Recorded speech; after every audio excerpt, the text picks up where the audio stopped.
আমাদেরকে বিচার দিতে হয়, আল্লাহর সামনে যেতে হয়। ভবিষ্যৎ হোক নিরাপদ, বিনিয়োগ হোক বিশ্বস্ত, আর আমার পছন্দ সল্ট বে। ওয়েলকাম টু সল্ট বে। আমাদের প্রতিটি লোক শপথ করে তারা কোনো অপরাধ করবে না, এমনকি কোনো কবিরা গুনাহ করবে না। আপনারা জানেন কিনা জানি না, যারা রুকন হয় সেখানে তারা শপথ নেয় যে তারা কবিরা গুনাহ করবে না। আমি তো নতুন আসছি, দেখে আমি আশ্চর্য হয়ে গেছি। যারা শপথ করতে পারে আল্লাহর নামে কবিরা গুনাহ করবে না, তারা তো সগীরা গুনাহ ছোট, এগুলো কোনো হিসাবেই নাই। ইনশাআল্লাহ জামাত ইসলাম এমন একটি পার্টি, এমন একটি দল যারা ওয়াদা করে আল্লাহর কাছে তারা কোনো কবিরা গুনাহ করবে না। ওই দলকে বিশ্বাস করা যায় না।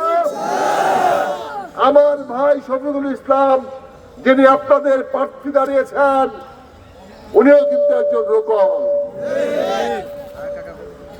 কে ভাই?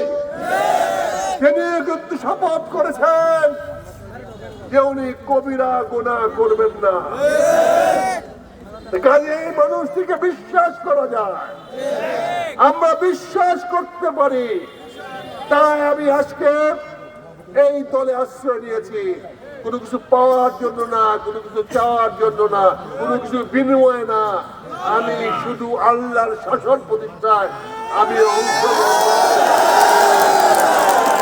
বাংলাদেশের টেকনাফ থেকে তেতুলিয়া, রূপসা থেকে পাথুরিয়া, সারা বাংলাদেশে ইসলামের পক্ষে, ন্যায় নীতির লক্ষ্যে, দুর্নীতিমুক্ত সমাজ গঠনের জন্য, এদেশের বুকানাঙ্গা মানুষের মুখে হাসি ফোটানোর লক্ষ্যে যে জোয়ার তৈরি হয়েছে, এটা নিঃসন্দেহে ইসলামের প্রতি বিশেষ একটা আল্লাহর রহমত। প্রিয় ভাইরা আমার, আল্লাহ রাব্বুল আলামিন সকল মানুষের অন্তর পরিবর্তনকারী। তিনি আমাদের অন্তর পরিবর্তন করে দিচ্ছেন।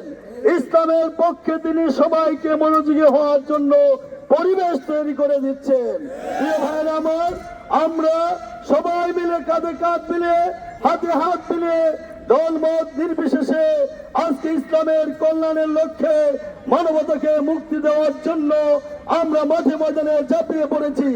যতক্ষণ না পর্যন্ত আল কোরআনকে জাতীয় সংসদে পাঠাতে পারবো, ততক্ষণ পর্যন্ত our deeds are incomplete.